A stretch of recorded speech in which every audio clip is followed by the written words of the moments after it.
bien, adecuadamente, que puedan ir, que puedan pagar una entrada simbólica, que se pueda hacer en una plaza, que se pueda hacer en una calle, pero manifestarse, comunicarse y crear una solidaridad que uno no se puede imaginar hasta dónde puede llegar. Antes que nada les tengo que agradecer y felicitar, porque esto de construir y trabajar la memoria significa que uno de alguna forma empieza a darse cuenta cuáles son nuestras identidades y mantenerlas vivas en el recuerdo. Hay generaciones que no pudieron disfrutar de la presencia de Lucho, ni la de China, ni la de Candó, ni la de tantas, las Estelas, tenemos una todavía, sí. Es decir, que está con nosotros, pero bueno, ese momento de gloria del Teatro Nacional, con Gentile y con tanta gente, que en definitiva nos fue nutriendo absolutamente a todos y fue contribuyendo a lo que en definitiva fue después en toda América Latina.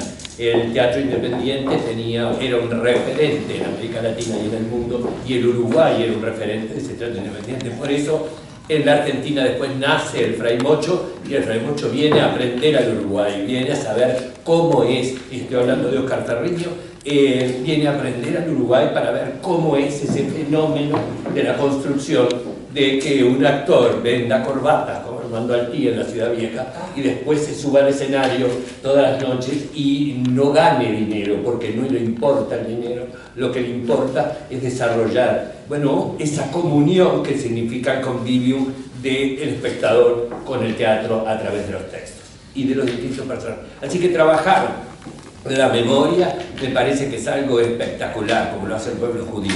Así directamente no se tropieza con la misma piedra dos veces.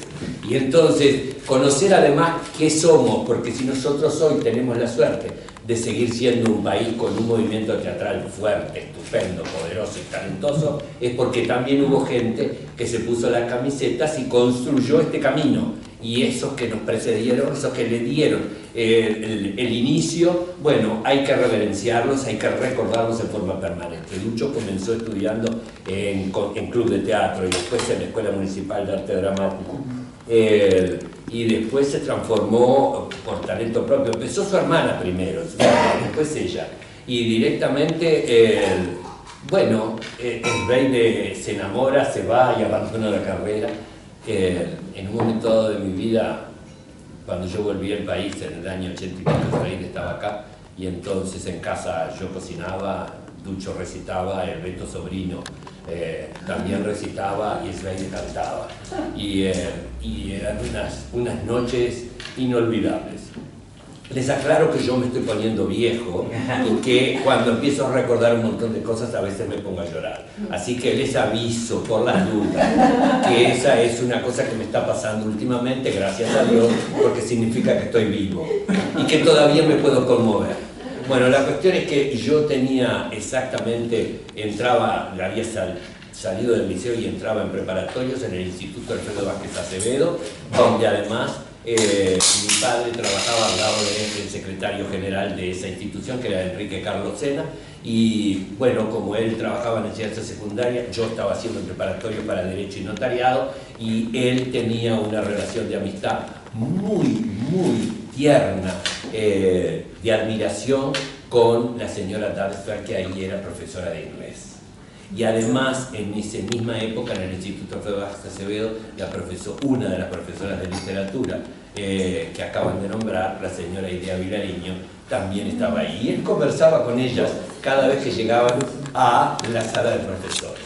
Yo estudié los años de preparatoria, ingresé en facultad, y cuando ingresé a facultad y empecé con los 18 años, pude concursar para entrar en enseñanza secundaria, y entré en enseñanza secundaria en el Vázquez Acevedo, y ahí fue donde directamente aquella mujer que me había conmovido, admirado, que yo era verla y sentirla y escucharla, era una maravilla. Bueno, tuve la suerte de verla ahí, tenerla todos los días que venía a dar clases para pedirme a mí, como yo no era escrito, sino que era un empleado administrativo, la libreta para pasar la lista, y ahí empezaba yo, después de mi padre, a conversar y a conocer mejor a Dadsfer, a Ducho.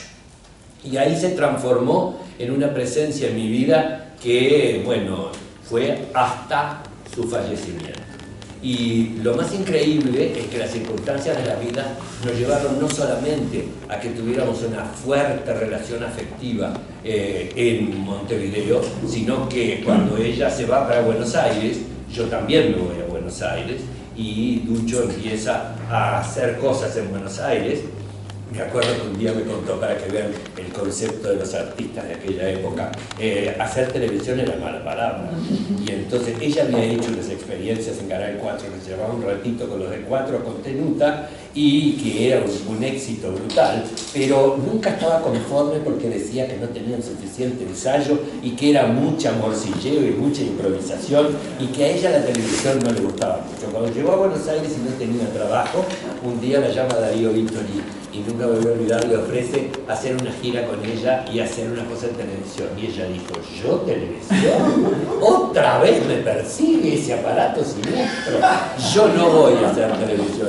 Y entonces empieza a trabajar y a elaborar y a construir un espectáculo que estrenó en los teatros de San Telmo con la dirección de Villanueva Cose y con el guión que le armó Idea Vilariño, que se llamaba Dad por Esfer, que después se transformó en La Edad del Viento. Se llamaba Dad por Esfer, gana, se va con ese espectáculo a Mar del Plata, gana el premio Estrella en Mar del Plata, y yo estaba atrás, ¿no? Iba a Mar del Plata y iba a verla casi todos los días a los teatros de San Telmo con un grabador. En esa época estaba prohibida en el Uruguay, y yo iba con un grabador, con cassette, y grababa parte del espectáculo y los mandaba al Uruguay para que supieran qué estaba haciendo Lucho. ¿Esos cassettes existen? Bueno, los tenía, eran repartidos, se repartían, yo no tengo ninguno, yo no me quedé con ninguno. No, por favor, si tuviera esos cassettes serían espectaculares. No, es una lástima, pero capaz, bueno, hay dos personas a las que les mandé esos cassettes que todavía están vivos, porque los años pasan, algunos nos dejaron. Y después de ahí ella se tiene que ir de Buenos Aires, estaba con Carlitos, tenían un departamento en la calle Pueyrredón, cerca de Las Heras, casi Las Heras, y se tienen que ir de Buenos Aires y se van, bueno, hacen la gira esa enorme que es Cuba, que es Suecia, que es Madrid. Yo me vuelvo a encontrar con ella en Madrid, estaba Taco en Madrid, se había ido para allá, y me acuerdo una noche cenando con Taco, con Berrien y Lucho en Madrid, hablando del mundo del teatro y de las cosas que se habían dejado y de las que se podían hacer afuera. Y después llegó a Venezuela. Ella fundó un movimiento teatral en cerca de Alicante, ¿cómo era? No me acuerdo cómo se llamaba el asunto del teatro en España. En España no hizo tanto, no trabajó tanto, hizo eso y después se fue a Suecia, y ahí también hizo otro grupo teatral, y después de ahí llegó a Venezuela y ahí empezó a trabajar con el Rajatabla de Venezuela. Y con el Rajatabla de Venezuela vino acá, al Uruguay, cuando empezó la apertura y pudo llegar y volver al país que tanto amó, quiso y bueno, y luchó por él. Hay algo que hay que decir la verdad, que Lucho era una mujer fiel a sí misma, una mujer que se exigía a ella en forma permanente, una mujer que no aceptaba errores en su trabajo, en su tarea, que sabía elegir lo que, a través de los textos que elegía y de la gente con la que se rodeaba, lo que quería decir y a lo que quería llegar en el público. Era una mujer con una capacidad excepcional desde todo punto de vista.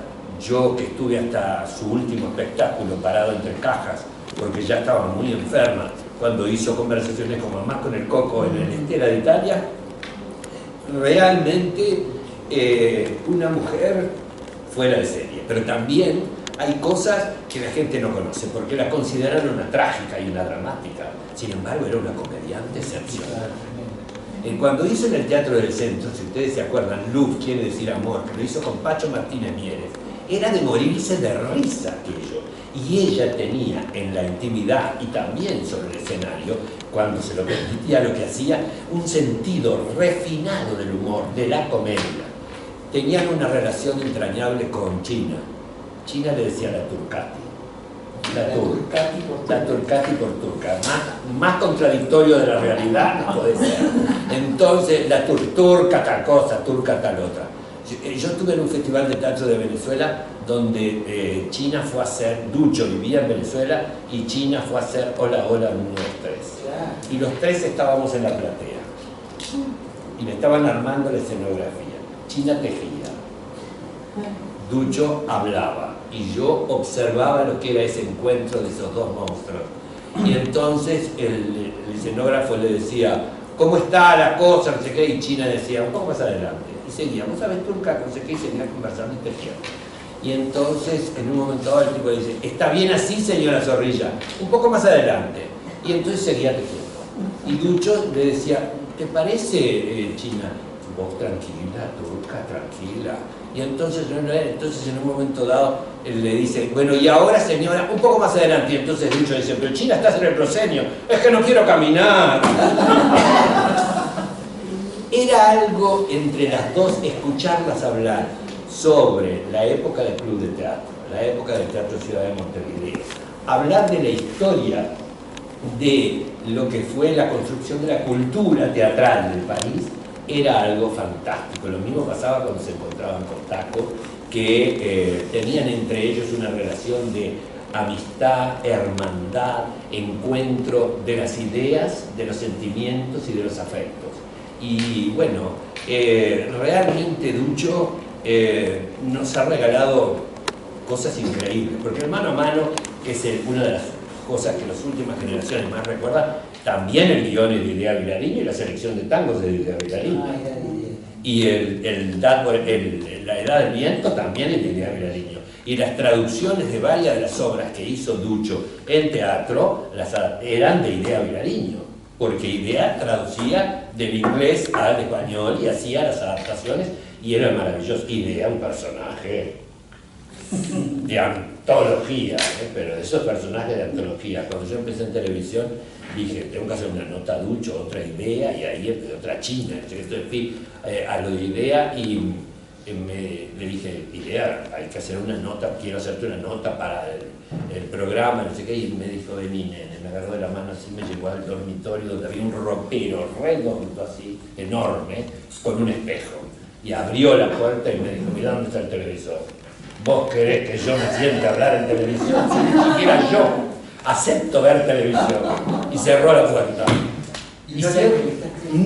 Y siempre hablábamos por televisión. Y lo más increíble es que me miraba haciendo cosas en televisión y me decía, hoy estuviste bien. Te pasaste un poco acá, te quedaste un poco allá. Y me hacía, era una maravillosa crítica, excepcional. Pero lo que se dice excepcional. Ducho fue integrando parte de mi familia y se transformó en familia. Y la vida y los años nos fueron uniendo cada vez más hasta que los dos, por distintos motivos, llegamos al país y nos volvimos a reencontrar y ahí sí estuvimos totalmente juntos hasta el final, sin separarnos. Una vez por semana se comía en casa y bueno, y cuando ella ensayaba una obra yo estaba en los ensayos, y cuando ella iba a Rocha, que el teatro tiene una placa en honor de ella, ahí directamente también yo la acompañaba. Estábamos muy pero muy unidos, no solamente conmigo sino también con mi familia, y también es decir, fue, yo creo que una maestra en muchas cosas en el mundo del teatro, pero también fue una maestra en lo que significa tener ética, conducta y sacrificio. No hablo más.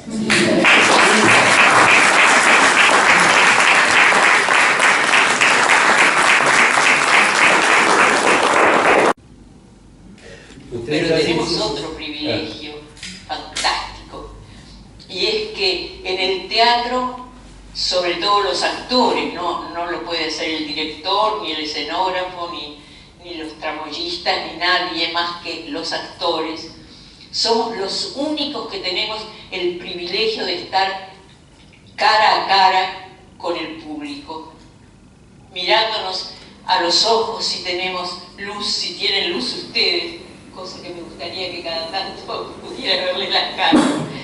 Pero ese privilegio nos hace vivir las cosas de otra manera, es único. El padecimiento, el sudor, todo lo que nos provoca el estar entregados a hacer tal o cual situación